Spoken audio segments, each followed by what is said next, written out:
উদুরপিণ্ডি বুদুর ঘাড়ে দেবার জন্যে যারা বাংলাদেশে তাদের ভাষায় ফান্ডামেন্টালিস্ট, আমরা যারা শরিয়া রাষ্ট্র চাই, আমরা যারা জিহাদ ফি সাবিলিল্লাহ বিশ্বাসী, তাদেরকে প্রশ্নবিদ্ধ করে ওয়ার অন টেরর আমেরিকার যে একটি স্কিম ছিল, প্রজেক্ট ছিল, সারা দুনিয়ায় তা ব্যক্ত হয়েছে।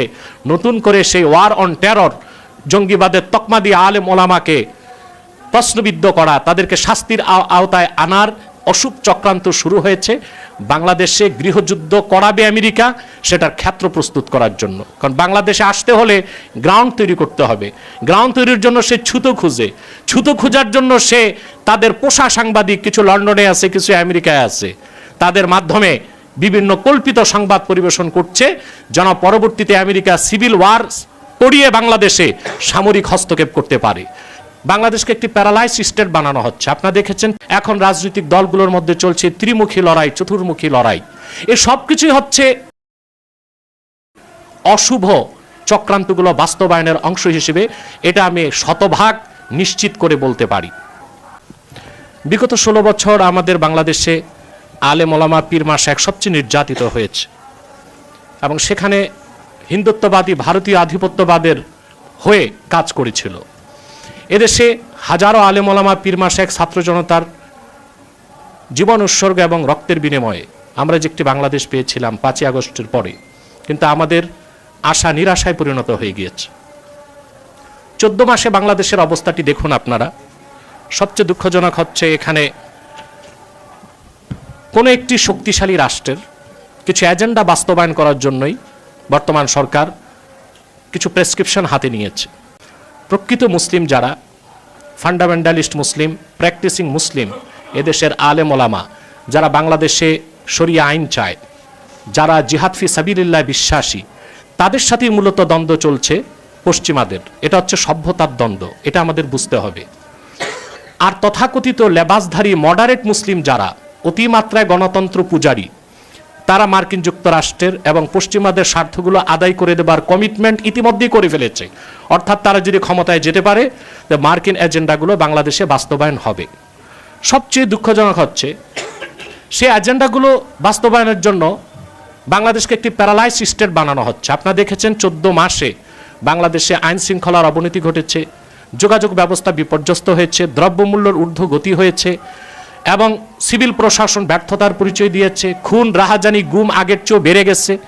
এমনকি এখন পরিকল্পিতভাবে অগ্নিসংযোগ করা হচ্ছে বিভিন্ন প্রতিষ্ঠানে। এ সব কিছু প্রমাণ করছে। তারপর আবার জুলাই সনদ ঘোষণার পর ঐক্য তো হয়নি, বরং অনেকের আগুন আরো দাউ দাউ করে জ্বলে উঠেছে।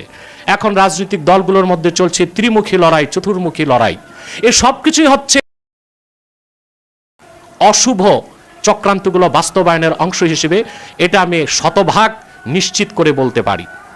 এরপর আপনারা দেখেছেন এখন বাংলাদেশে সেই সব আলেম, বিশেষ করে মাহমুদুল হাসান গুনবী এবং আমাদের মৌলানা আবু সাইদ সাহেব, শের মোহাম্মদ ভাই, তাদেরকে এখন টিটিপির সাথে জড়ানো হচ্ছে। তেহরিকে তালেবান পাকিস্তান, টিটিপির কোনো এজেন্ট যদি বাংলাদেশে থাকে, তা আমি মনে করি বর্তমান সরকারের মধ্যেই আছে।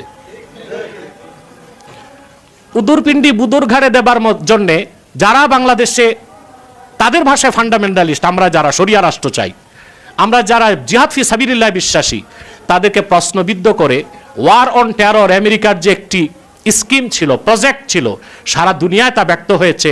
নতুন করে সেই ওয়ার অন টেরর, জঙ্গিবাদের তকমা দিয়ে আলেম ওলামাকে প্রশ্নবিদ্ধ করা, তাদেরকে শাস্তির আওতায় আনার অশুভ চক্রান্ত শুরু হয়েছে। বাংলাদেশে গৃহযুদ্ধ করাবে আমেরিকা, সেটার ক্ষেত্র প্রস্তুত করার জন্য। কারণ বাংলাদেশে আসতে হলে গ্রাউন্ড তৈরি করতে হবে। গ্রাউন্ড তৈরির জন্য সে ছুতো খুঁজে, ছুতো খোঁজার জন্য সে তাদের পোষা সাংবাদিক, কিছু লন্ডনে আছে, কিছু আমেরিকায় আছে, তাদের মাধ্যমে বিভিন্ন কল্পিত সংবাদ পরিবেশন করছে, যেন পরবর্তীতে আমেরিকা সিভিল ওয়ার করিয়ে বাংলাদেশে সামরিক হস্তক্ষেপ করতে পারে।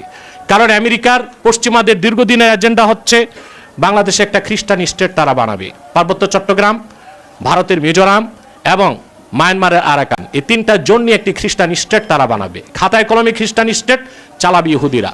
আমরা কি একবারও কল্পনা করতে পারি ফিলিস্তিনের পাশে ইসরায়েল থাকাতে আজকে 7 দশক যাবৎ মুসলমান শুধু রক্তই দিয়ে যাচ্ছে?